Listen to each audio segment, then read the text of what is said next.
el fin o el final de la era presente.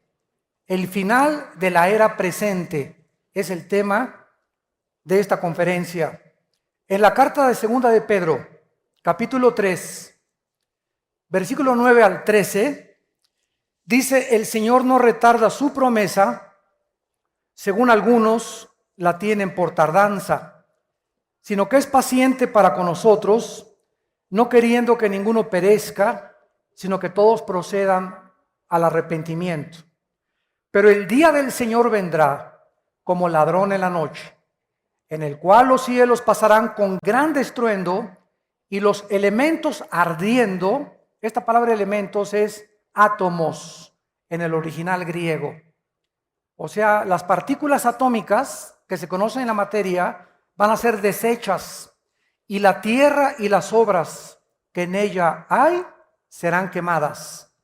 Puesto que todas estas cosas han de ser deshechas, ¿cómo no debéis vosotros andar en santa y piadosa manera de vivir, esperando y apresurándonos para la venida del día de Dios, en el cual los cielos, encendiéndose, serán deshechos, y los elementos, siendo quemados, se fundirán? Pero nosotros esperamos, según sus promesas, cielos y nueva tierra, nueva donde mora la justicia. Vamos en esta tarde a abarcar 3 temas, porque se habla mucho, ¿verdad?, que en el 2012 ya dimos una conferencia, se va a acabar el mundo. Otros que en el 2015 han salido libros que en el 2008 también iba a pasar algo tremendo. Y en medio de toda esta confusión vamos a ver lo que la Biblia nos enseña de cuándo comenzó la era presente, bíblicamente, que estamos viviendo, que se llama la época de la iglesia. ¿Cuándo va a terminar la época de la iglesia? ¿Cuándo va a ser el final del sistema mundial? O sea, de los gobiernos civiles. ¿Y cuándo va a ser el final de nuestro planeta natural? Vamos a comenzar con el fin de la era presente. La Biblia nos enseña que la raza humana entró en una nueva dimensión el día de Pentecostés, 30 años después de Jesucristo, aproximadamente. El Espíritu Santo en el Antiguo Testamento no había trabajado, operado, actuado como comenzó a trabajar después de que Cristo resucitó, porque el Espíritu Santo bajó gracias a que Cristo ascendió y Cristo pidió al Padre que nos mandara al Espíritu Santo. Así que la venida del Espíritu Santo a nosotros es la respuesta de una oración que Cristo hizo. Entonces, en Pentecostés el Espíritu Santo cayó sobre las personas creyentes para entrar a vivir dentro de ellas siempre hasta la resurrección de nuestros cuerpos. O sea, el Espíritu Santo no se te va a salir jamás si eres cristiano. Le puedes causar dolor, le puedes causar tristeza y lo puedes apagar. O sea, puedes reducir su influencia que Él tiene dentro de ti con tu vida de pecado, o de amargura, o de falta de perdón. Pero Él no se puede salir de nosotros, de acuerdo a Efesios 1, 13 y 14. Estamos sellados hasta el día del rescate o de la redención de nuestros cuerpos. En el Antiguo Testamento el Espíritu Santo venía sobre Sansón, y cuando sentía el Espíritu Santo Sansón se podía enfrentar a 1000 filisteos. A un león le podía abrir las mandíbulas como si fuera un cabrito, y era dotado de una fuerza sobrenatural. El Espíritu Santo se iba, Sansón no podía ni ganarle vencidas a nadie. Cuando venía sobre el Espíritu Santo sobre David, comenzaba David a escribir el Salmo 22. Dios mío, ¿por qué me han desamparado? Sobre mi ropa echaron suertes, mi corazón ha sido deshecho como la cera. David comienza a escribir los salmos proféticamente sin que él supiera que estaba escribiendo algo que vendría 1000 años después, siendo inspirado por el Espíritu Santo. Cuando los profetas escribían inspirados por el Espíritu Santo, y el Espíritu Santo se iba de ellos y bajaba, subía y bajaba, no estaba permanentemente en la tierra. En Pentecostés el Espíritu Santo cayó sobre los creyentes, Y desde ese día hasta nuestros días, el Espíritu Santo mora dentro de cada creyente y se le llama la unción. No hay tal cosa como una unción de prosperidad. O como dicen en muchos lugares, voy con un hermano para que me dé una doble unción. Eso lo ves en la Biblia del Mormón. Eso lo encuentras en la revista Duda. O tal vez en el Evangelio de Juan Diego. ¿Dónde está en la Biblia una doble unción? Cuando somos ungidos una sola vez. Dice Romanos 8, y el que no tiene el Espíritu de Cristo no es de Él. Entonces, esa unción dentro de mí, que es la presencia de Dios en el Espíritu Santo, la tengo que mantener yo para que pueda yo cada vez rendirme más a Él, y mientras más santidad pueda yo alcanzar, más poder tengo en mi vida cristiana. La santidad no es automática. Abraham, recíbalo, pum, pum, pum, pum, pum. Y todos pasan y otros comienzan a hacerse así y otros. Y comienza la iglesia a convertirse, ¿verdad? Ya no en un lugar verdaderamente santo, sino en un lugar de desorden, en un lugar donde la gente, bien lo decía Hitler, estoy convencido que a la gente hay que manejarla por las emociones y nunca por la razón. Esas fueron palabras de Adolfo Hitler.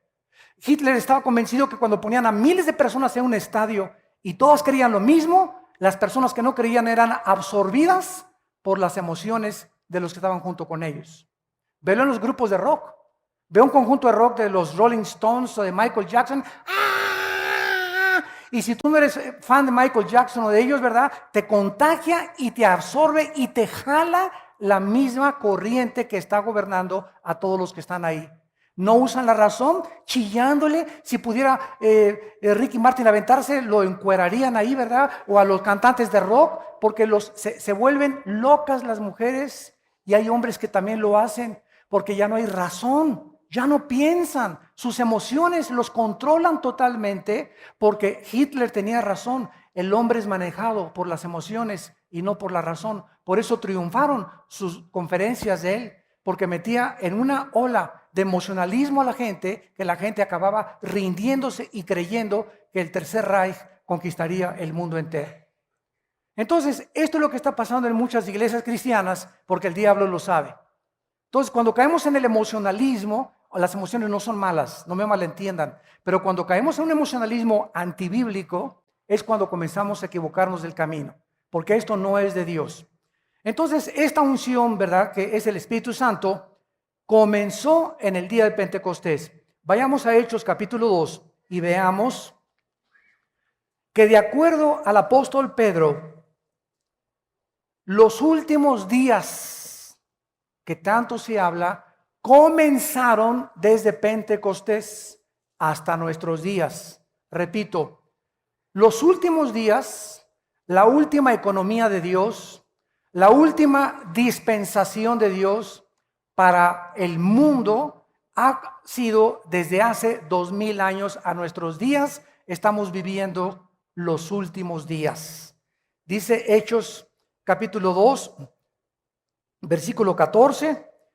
Entonces Pedro poniéndose en pie, alzó la voz y les dijo: los que habitáis en Jerusalén, esto sea notorio y oigan mis palabras. Versículo 17. Y en los últimos días, en los postreros días, dice Dios, derramaré mi espíritu sobre toda carne. Vuestros hijos y vuestras hijas profetizarán, vuestros jóvenes verán visiones, vuestros ancianos soñarán sueños, sobre mis siervos y mis siervas derramaré mi espíritu y profetizarán. Eso significa que ahora el Espíritu Santo vendría no solamente sobre los judíos, sino también sobre los gentiles. Eso significa sobre toda carne. Ya no había judío, ni griego, ni gentil para Dios. Todo mundo que creyera en el nombre de Jesús era fundido, era amalgamado, identificado con el cuerpo de Jesucristo. Si tú tienes al Espíritu Santo, no me importa que te llames bautista o presbiteriano o nazareno o que vengas de Villanueva para el Mundo o de Amistad Cristiana o de Calacuaya, tú eres mi hermano si tú tienes al Espíritu Santo. Los títulos de las iglesias nosotros se los hemos puesto, pero lo que nos hace cristianos es el Espíritu Santo. Muy bien. Dice también la Biblia que no solamente en ese día se convirtieron 3000 almas, sino que todos fueron llenos del Espíritu Santo. En Hebreos capítulo 1, versículo 2, se repite la misma verdad. En los postreros días, o sea, en los últimos días, Dios nos ha hablado por el Hijo. De Pentecostés hasta nuestros días, la última palabra de Dios para nosotros es Jesucristo. Antes de Jesucristo, Dios, dice el versículo 1, habiendo hablado muchas veces por sueños, por visiones, por apariciones, otros oyeron la voz audible de Dios. Así habló Dios en el Antiguo Testamento. De Pentecostés a nuestros días, Cristo ha traído la última palabra a nosotros. La revelación de Dios, síganme con mucho cuidado, la revelación de Dios ya está completa. Esto se llama la Biblia. La Biblia es la revelación de Dios.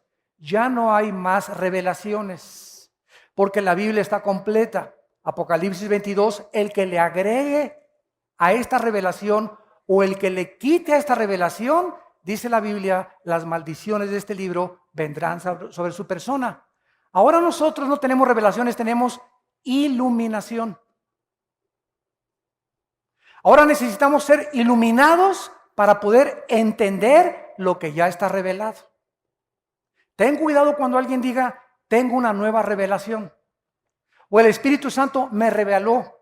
Tal vez muchos por ignorancia. La palabra es me iluminó. La revelación ya está completa. Ya no hay más revelaciones de Dios. Ya está, lo que Dios tenía que decirnos está en este libro. Ya no hay nada más que Dios nos tenga que decir más que lo que está en este libro. Y el que quiera oír a Dios fuera de la Biblia va a ser engañado. Por eso oyen que profecías, que visiones, que sueños, etcétera, etcétera. Si algo tú oyes fuera de Dios que no está de acuerdo con la palabra de Dios, no es de Dios. La Biblia es la balanza, la Biblia es el termómetro, la Biblia es el barómetro, la Biblia es todo lo que pesa y lo que puede decirnos qué es la verdad. A la ley y al testimonio. Si no está aquí, no les ha amanecido. Este Espíritu Santo entonces cae en los últimos días y dice en Hebreos, igual que en los postreros tiempos, Cristo habló a nosotros y nos ha hablado a través de su palabra. Y finalmente, en Primera de Pedro, capítulo 1, versículo 5, el apóstol Pedro nos dice la misma verdad. Primera de Pedro 1:5.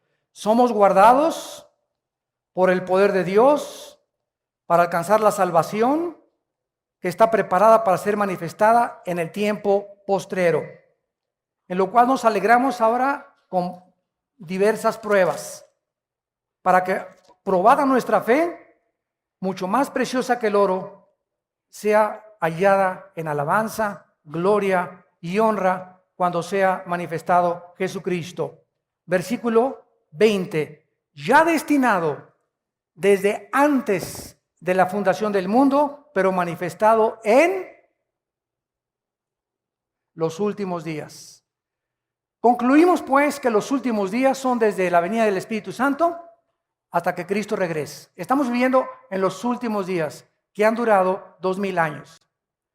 Antes de la muerte de Cristo, vivimos los tiempos de la ley. La ley fue dada por Moisés. Ahora es el tiempo de los gentiles o el tiempo de la gracia de Dios. En el año 586 a.C., Nabucodonosor llegó a Babilonia y conquistó a los judíos por primera vez en la historia y se los llevó a Babilonia. Y desde ese año hasta nuestros días se llama el tiempo de los gentiles, que está atravesando el tiempo de nosotros, los últimos tiempos, porque hasta que Cristo regrese, los judíos no van a tener gobierno, no van a tener adoración, no van a reconocer al Mesías. Cristo le llamó en Lucas 21:24 el tiempo de los gentiles. Y nuestra época va a terminar ¿cuándo? ¿Cuándo se acaba la iglesia? Cuando seamos arrebatados. Primera de Tesalonicenses 4:13-17. Cuando Cristo venga en el aire y seamos nosotros sacados de nuestro cuerpo, vamos a ser transformados en fracciones de segundo, nos vamos a reunir con Él en el aire y nos vamos a ir con Él al cielo, a las bodas del Cordero, y vamos al tribunal de Cristo para ser recompensados, mientras en la tierra va a atravesar la gran tribulación, la ira de Dios.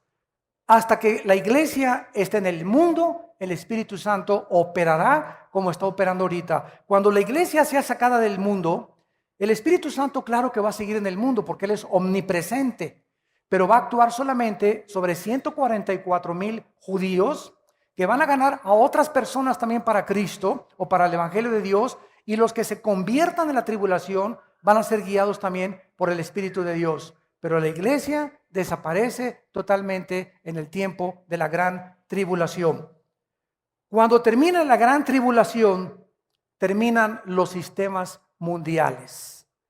Todas las sociedades del mundo, desde Adán hasta nuestros días, han intentado, operado, experimentado con diversos gobiernos. Llámese nacionalsocialismo de los nazis, comunismo, socialismo, democracia, etcétera, etcétera. Los seres humanos han intentado gobernar a los seres humanos. Y todos los sistemas humanos han sido caracterizados por la injusticia, la ambición, la avaricia, las guerras y la violencia. Todos han sido corrompidos y todos han tratado de explotar a los demás. Si tú criticas a tu gobierno, que tu gobierno te explota, ustedes que no ven por la televisión, no te critiques a tu gobierno porque tú explotas a tu esposa.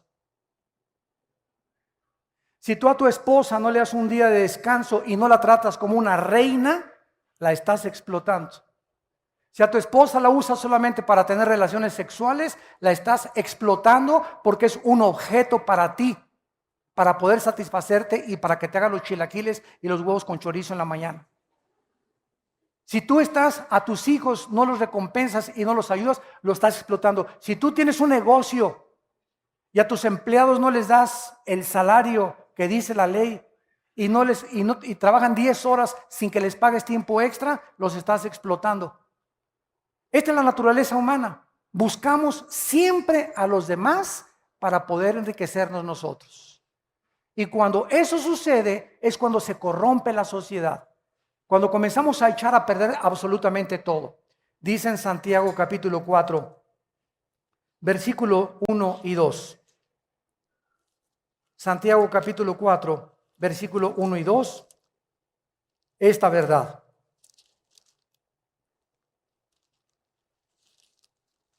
¿De dónde vienen las guerras y los pleitos entre ustedes?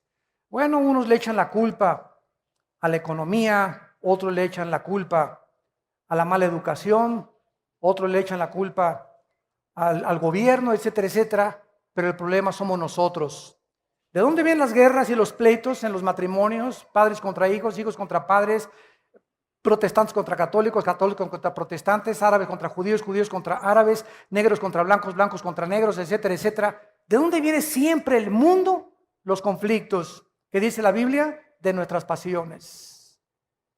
Dentro de nosotros hay una fuerza de maldad que trata de poder buscar mi bien, mi felicidad, mis intereses, mis propiedades, y no me importa si piso a Jorge, si piso a Carlos, si piso a mi esposa, si piso al que sea, no me importa si piso a 40 millones de personas, como lo hizo Hitler y José Stalin y Mao Zedong y los grandes dictadores.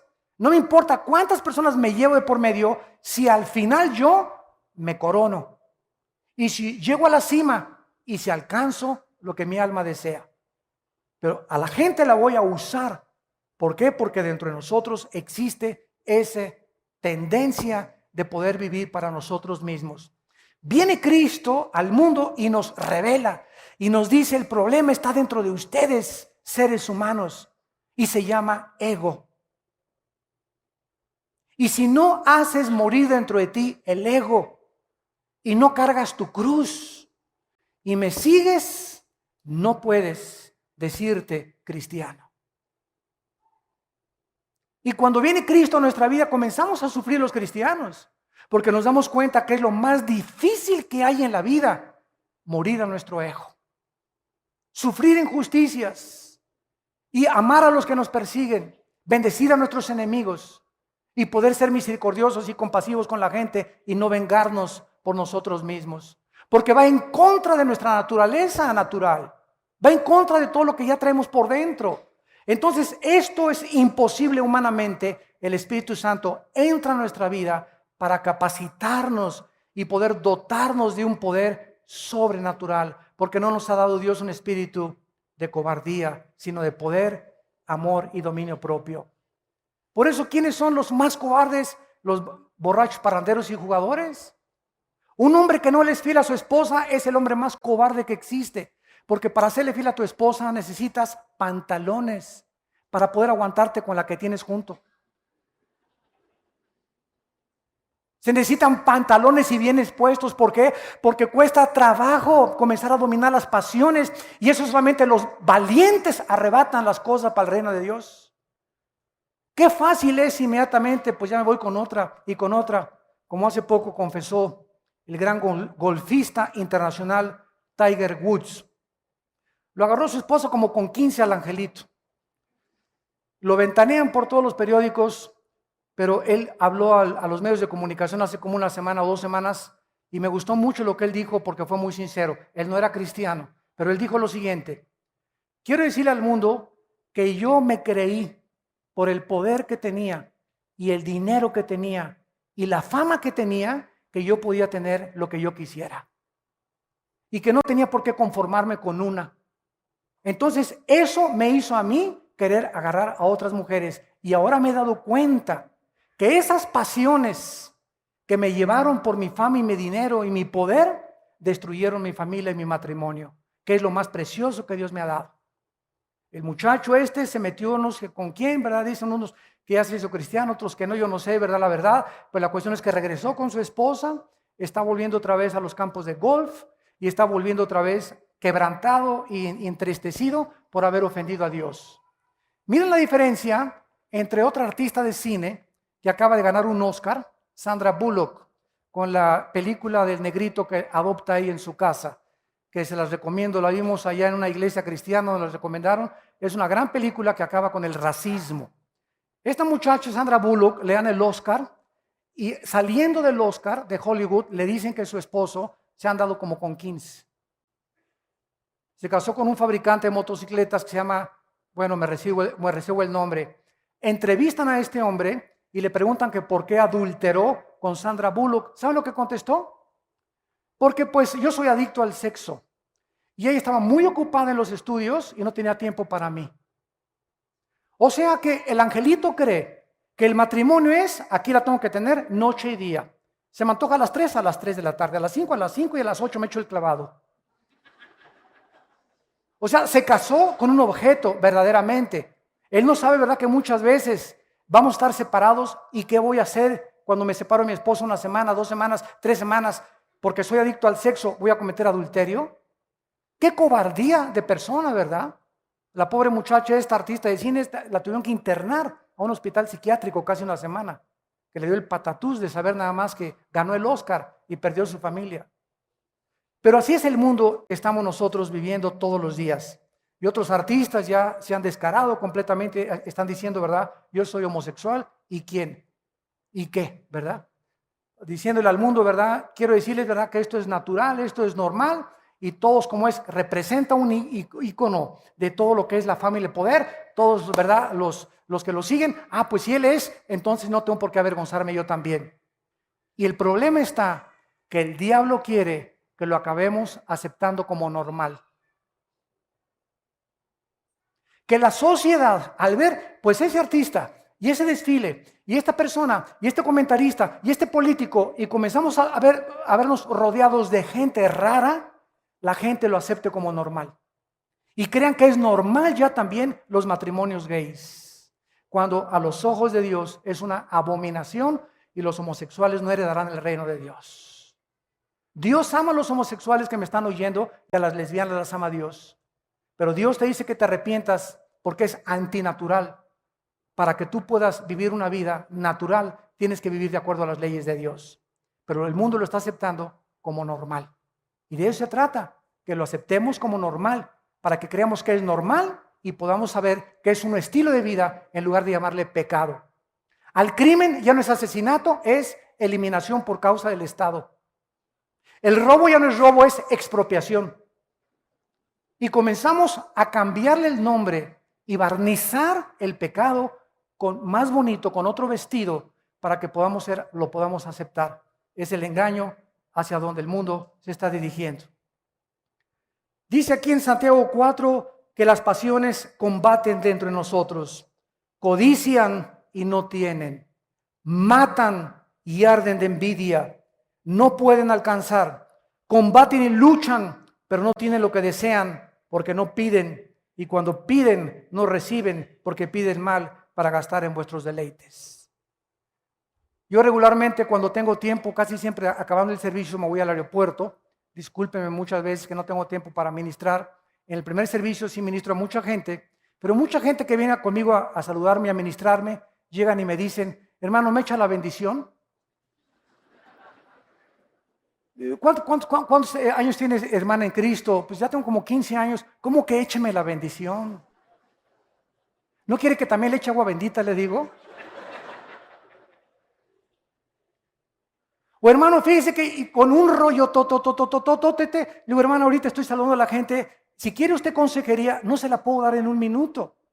Aquí tenemos a los pastores entre semana, tenemos las oficinas aquí en el sur para dar consejería. Haga una cita con los pastores, con las edecanes, y aquí damos las pastoras y los pastores consejería entre semana. Usted necesita sentarse 40 minutos, una hora con un pastor o con una pastora para atenderla. En 30 segundos no le puedo resolver el problema.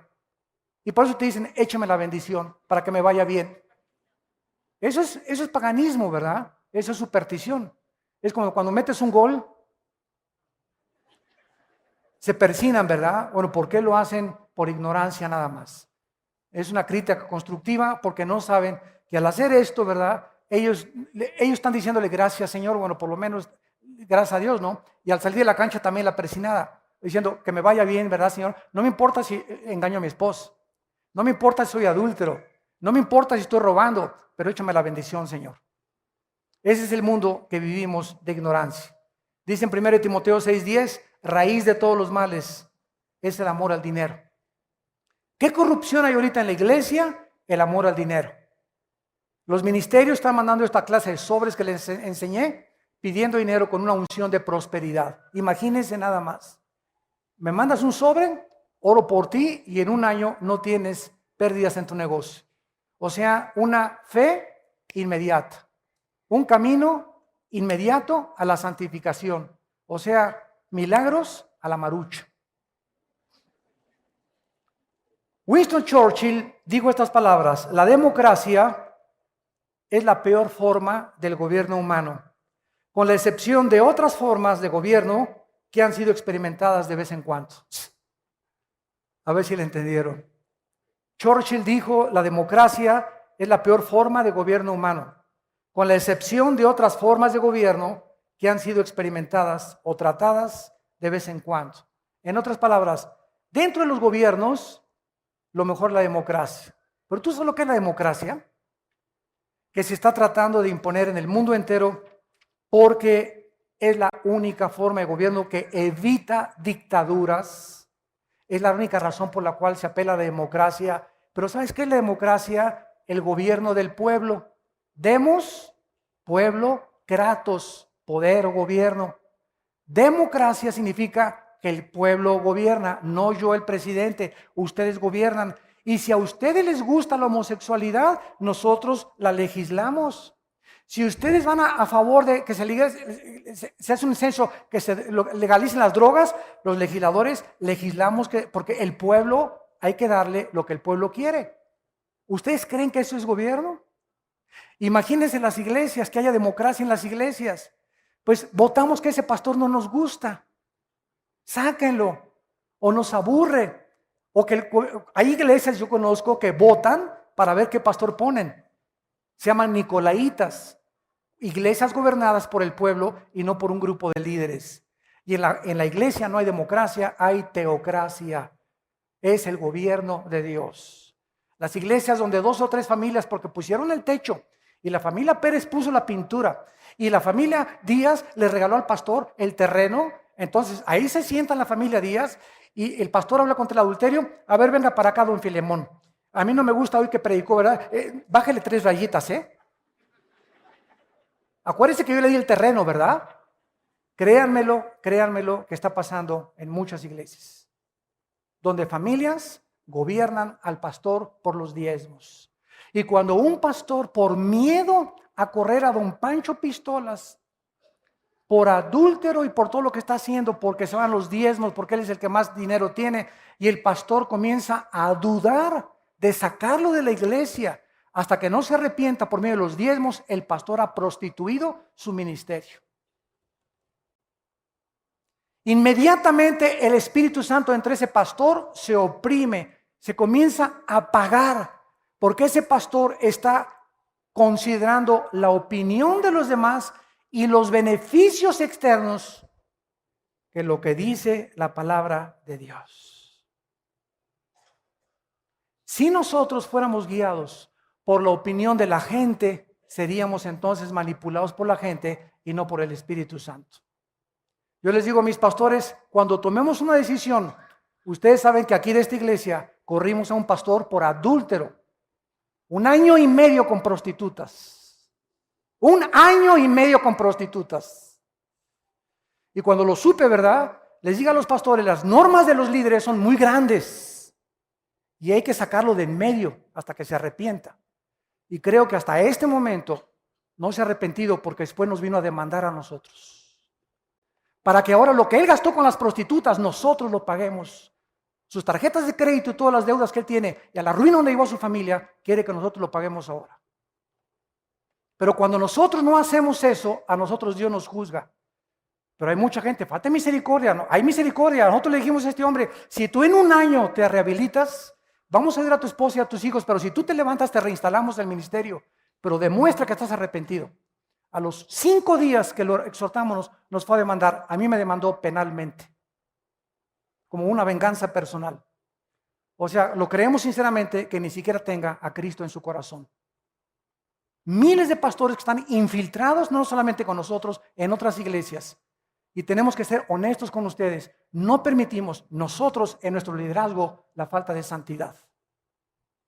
Un pastor que cae en adulterio, hay que sacarlo y hay que rehabilitarlo, que se arrepienta, pero no puede seguir en el ministerio por lo menos 1 o 2 años. Es lo que tarda en sanar el corazón. Son muy elevadas las normas del ministerio y la santidad que Dios nos pone. Y hay otros que apapachan el pecado y lo consienten y por eso no pueden prosperar. Pero que tenemos que tener una conciencia delante de Dios para que Dios pueda bendecirnos y podamos darles cuentas a ustedes de las cosas que hacemos en las decisiones que tenemos que tomar. Cuando tomamos decisiones que son por Dios, no nos importa lo que diga la gente.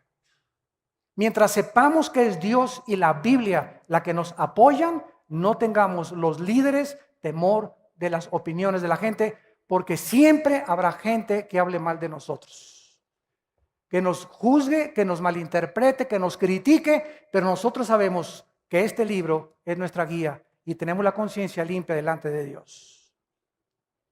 Y si las normas de la santidad no se elevan en la iglesia, el pueblo se comienza a pervertir. Josué, dile a Acán que con toda su familia fuera de la iglesia. Muchos me decían, oye hermano, pues la familia del pastor sufre cuando lo sacan. Es que díganle a ese pastor que cayó en adulterio que esas son las consecuencias del pecado. Cuando pecamos arrastramos a nuestra familia y nadie es responsable más que él. Hundimos nuestro matrimonio, hundimos a nuestros hijos, damos mal testimonio y lastimamos a las ovejas. Es muy alto el dolor y el daño que hacemos los líderes cuando un líder cae. Muy grande el dolor. Cuando hay un padre de familia, lastima a su familia. Cuando cae un pastor, lastima a 500 familias. Por eso Dios nos pide a nosotros 100 veces más que a cualquiera de ustedes. Santiago capítulo 3, versículo 1. No os hagáis muchos de ustedes líderes para que no sufran mayor condenación. ¿Ahora quiere seguir siendo pastor? Y finalmente, el final del mundo actual natural. Muchos cristianos creen que al fin del reino milenial, el cosmos será consumido por el fuego y dejará de existir. Quiero decirles algo. La Biblia enseña que cuando venga Cristo, nos va a sacar, va a venir la tribulación, y Cristo va a regresar al final de la tribulación a inaugurar 1000 años. La ecología de la tierra va a ser cambiada, las flores ya no van a tener espinas, va a haber partos. Isaías 65 dice que va a haber reproducción sexual en el milenio, así que si no te has casado, espérate, todavía hay tiempo. En el milenio vamos a cosechar, vamos a regresar a la agricultura, ya no va a haber cemento en las calles, no va a haber edificios, todo va a ser cabañas, todo va a florecer, vamos a comer uvas, plantas como Adán y Eva en el huerto del Edén, va a ser un Edén en la tierra, pero al mismo tiempo va a seguir habitando la muerte en medio de nosotros, porque el pecador de 100 años será maldito. Cuando acabe el milenio, entonces el diablo es soltado, Apocalipsis 20, y viene a engañar al mundo entero otra vez para la última guerra mundial, para levantar a todos y asaltar Jerusalén, donde está Jesucristo gobernando con el rey David. Cuando Satanás sea derrotado al final del milenio, entonces Dios va a hacer cielos y tierra nueva. Y entonces dice Apocalipsis 22, y ya no habrá maldición, porque el último enemigo que será vencido será la muerte. Pero todavía en el milenio va a haber rebeldes, por eso dice la Biblia que va a regir con vara de hierro Cristo. ¿Por qué? Porque necesita tener la vara de hierro, porque todavía va a haber rebelión dentro de muchas personas que pasaron al milenio sin cuerpos glorificados. Nosotros cuando regresemos al milenio a vivir con cuerpos glorificados que ya habíamos sido sacados antes de la tierra, vamos a vivir con Cristo, pero vamos a ir a las naciones a traerlas a Jerusalén a que conozcan al Hijo de Dios. Y finalmente en 2 de Pedro capítulo 3, que fue nuestro texto original, terminamos con esta observación importante y profunda de la palabra de Dios. Dice el versículo 9 que el Señor no retarda su promesa, o sea, señores ateos, como siempre que me enfrento con ateos me preguntan lo mismo, ¿Dios es todopoderoso? Sí, entonces ¿por qué no acaba con el diablo? ¿No puede hacerle así, acabar con el diablo y con la maldad? Claro que sí. Y entonces, ¿por qué no ha acabado? Y les contesto, porque comenzaría con usted. Dele gracias a Dios, le digo, don Pancho, dele gracias a Dios que Dios no ha hecho eso. Porque entonces ya no tendría usted la oportunidad de arrepentirse. Y es lo que Pedro quiere decir, el Señor no retarda su promesa, según algunos la tienen por tardanza. El hecho que Dios no haya terminado con la maldad, no significa que no va a terminar con ella algún día. Queremos que fuera ahorita, pero el tiempo es de Dios. Dios no retarda su promesa, sino que es paciente para con nosotros. ¿Por qué no ha acabado Dios con el desbarajuste que hay en el mundo? No quiere que ninguno perezca, sino que procedan al arrepentimiento. En esta tarde, ¿cuántos de ustedes que nos ven por la televisión también están escuchando esta conferencia por la paciencia de Dios con tu vida? A lo mejor tu abuelita ya te había hablado de Cristo. A lo mejor eres una persona que vienes 10 años a la iglesia y eres de las que sigues diciendo, écheme la bendición, pastor. Han estado 20 años en la iglesia y todos les ha entrado por acá y les ha salido por allá. No han aprendido nada. Siguen igual, no han cambiado sus vidas. No hay amor, paz, felicidad, benignidad, paciencia en sus vidas. Sus caracteres no son los de Cristo. No son mansos ni humildes de corazón. Siguen de rebeldes y siguen criticando y siguen hablando. Ya tienen 10, 15 años en las iglesias. ¿Por qué? Porque la paciencia de Dios se va a acabar. Y es importante que cuando oigas su voz no te endurezcas. Y dice así, pero el día del Señor vendrá, eso no tengamos duda, como ladrón en la noche. Cuando menos lo esperes, viene el Señor y si no la muerte. ¿Se acuerdan lo que les conté de las Torres Gemelas? Ese día, 11 de septiembre 2001, se levantó George Smith, se puso su traje, 32 años de edad, otros 35 años de edad, su corbata, desayunó huevitos con tocino, mi amor, nos vemos a la 1. Niños, paso por ustedes a la escuela. 3,500, 4,000 personas que trabajaban en las Torres Gemelas, nunca supieron que esa mañana era el último día que le daban un beso a su esposa y a sus hijos. ¿Lo sabes tú mañana? ¿Creen ustedes todos que tenemos toda la vida para hacer lo que querramos? ¿Cuántos de ustedes que me escuchan es la última vez hoy que Dios les ha hablado? Porque tal vez muchos no se van a arrepentir ya nunca. No es que no puedan creer, es que se han decidido a no creer. ¿Cuántos en el avión que iba el presidente de Polonia? 90 políticos en un avión del gobierno, supervisado por los mejores médicos, mecánicos europeos. Se va a tierra con 90 pasajeros políticos, incluyendo al presidente de Polonia. ¿Cuántas personas que quisieran estar en sus hogares de repente están en el aeropuerto de Londres ahorita? Tienen una semana que no hay aviones, no hay transportación en Europa a ningún lado. ¿Se imaginan lo que está en un aeropuerto una semana sin dinero? Durmiendo en el suelo con la maleta como cojín. Y tú que tienes tu cama king size todos los días y tu queen size. ¿Cuándo nos podemos imaginar que nuestra situación puede cambiar así? De la noche a la mañana. Dios te puede llevar de la prosperidad a la miseria. En cualquier momento Dios te quita la salud. En cualquier momento Dios te quita los hijos que tienes, el matrimonio que tienes. En cualquier momento las circunstancias pueden cambiar con un terremoto, no, con cualquier cosa. En cualquier momento, en segundos, nuestra vida puede ser transformada. En cualquier momento te pueden decir, usted tiene cáncer terminal. Y de repente tu vida desde ese momento cambia para siempre, porque ahora sabes que tienes tu vida contada. Por eso cuando oigas su voz no te endurezcas. Abre tu corazón al Espíritu Santo. No estamos en Reino Aventura ni en Disneylandia, es un mundo ocupado por el pecado y por la maldad que necesitamos ser fieles hasta la muerte. Necesitamos luchar y contender por la verdad, por la santidad, por la justicia, por la verdad. Pronto viene la persecución en el mundo contra nosotros. Démosle gracias ahorita que les anuncié en la mañana que ya vamos a estar en el Auditorio Nacional dando conferencias.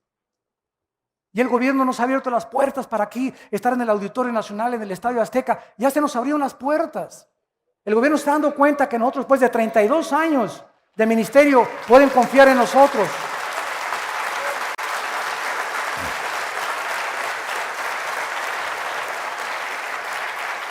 En este México que tenemos ahorita tan violento, donde abunda el pecado, sobreabunda la gracia.